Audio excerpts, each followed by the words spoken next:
Raíssa Michalski, esse é o canal Biblioteca Fantástica, e hoje eu vim trazer para vocês uma resenha da trilogia Filhos do Éden, do Eduardo Spohr.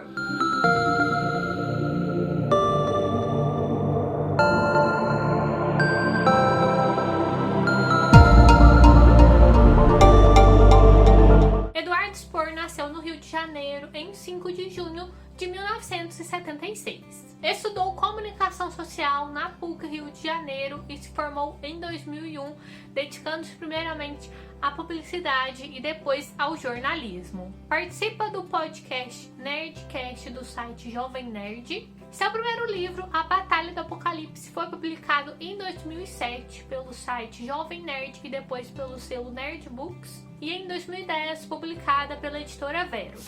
Essa é a trilogia Filhos do Éden, do Eduardo Spohr, e ela é composta pelos seguintes livros: Volume 1, Herdeiros de Atlântida, Volume 2, Anjos da Morte e Volume 3, Paraíso Perdido. Apesar da trilogia Filhos do Éden ter sido publicada posteriormente à Batalha do Apocalipse, que é este livro aqui, essa trilogia conta uma história cronologicamente antes. Por isso, antes de iniciar essa leitura, eu fiquei com muitas dúvidas de por onde começar, por essa trilogia ou pela Batalha do Apocalipse. Pois normalmente a ordem que o autor publica os livros faz diferença na hora da leitura. E foi com a ajuda de vocês nos comentários que eu descobri essa questão da cronologia, então na hora de fazer a leitura eu dei preferência por ela, começando então com a trilogia Filhos do Éden. E realmente o último livro dessa trilogia traz a frase: continua em A Batalha do Apocalipse. Eu ainda não fiz a leitura da Batalha do Apocalipse, mas pretendo encaixá-la em breve. Essa trilogia traz uma mitologia bem completa e complexa envolvendo anjos.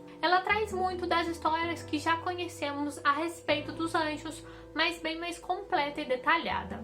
Vamos ouvir falar aqui de anjos, anjos caídos, paraíso, inferno, demônios, as várias camadas do céu e muitas outras coisas. E para vocês entenderem um pouco mais a respeito dessa trilogia, eu vou explicar um pouquinho da mitologia para depois trazer os acontecimentos iniciais da história. Sabemos que Yahvé, ou Deus, criou o universo em 6 dias e foi descansar no 7º.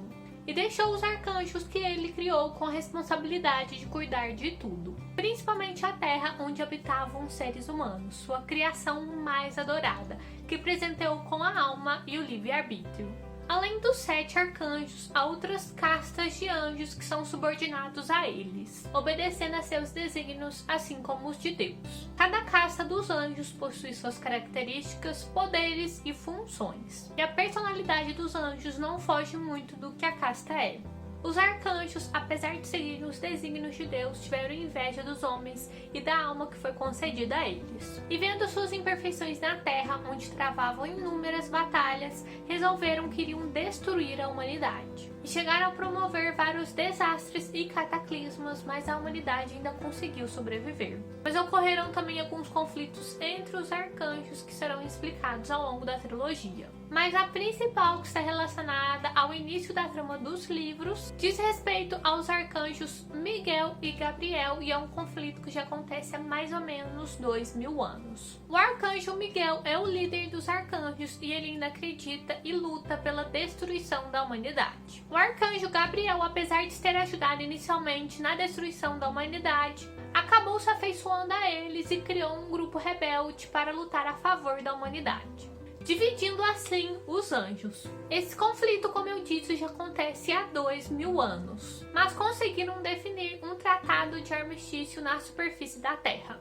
onde não podem acontecer conflitos, deixando-os apenas para as camadas do céu.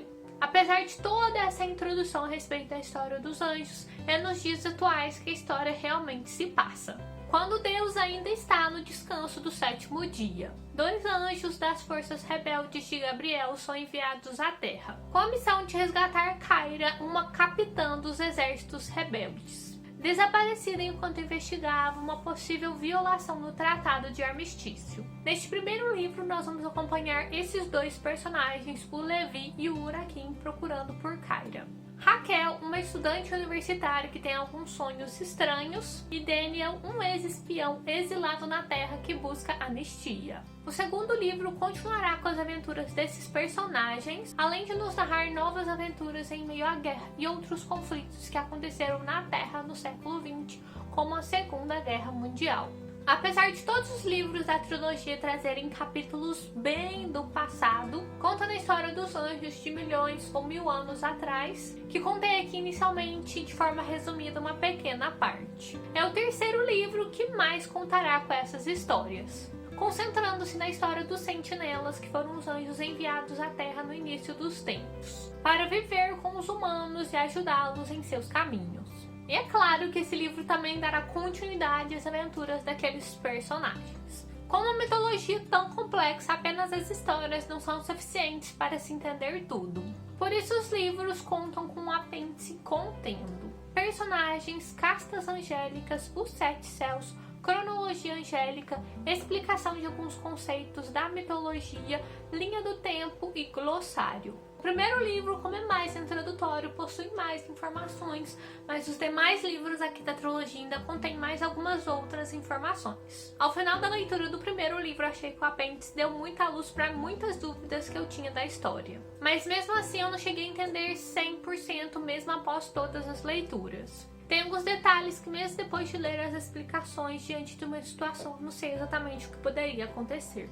Foi uma trilogia que me surpreendeu bastante na complexidade da mitologia, me deixou na dúvida a respeito do vilão aqui da história, se ele realmente era um vilão. E me levou a muitos lugares no presente, no passado e em outras dimensões. E após finalizar essa trilogia, fiquei com muito mais curiosidade para fazer a leitura de A Batalha do Apocalipse, que, como eu já disse, vou ler em breve. E ainda tem outro livro também complementar a essa trilogia que se chama Filhos do Éden, Universo Expandido, que, pelo que eu sei, é um livro que traz ainda mais explicativo a mitologia desse mundo e também os personagens, as castas e as informações a respeito dessa mitologia. E esse livro complementar também pode servir de base para se jogar RPG.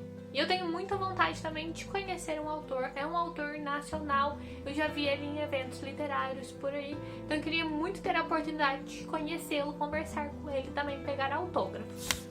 Então, pessoal, esse foi o vídeo para trazer uma resenha da trilogia Filhos do Éden, do Eduardo Spohr. Espero que vocês tenham gostado. Contem pra mim aqui nos comentários, vocês que já leram, quais são as suas opiniões a respeito dessa trilogia, das partes que vocês mais gostaram ou menos gostaram, e também a respeito da mitologia. E vocês que ainda não leram, quais são as suas expectativas. Não se esqueçam de deixar o seu joinha e de se inscrever no canal. Uma boa leitura e tchauzinho!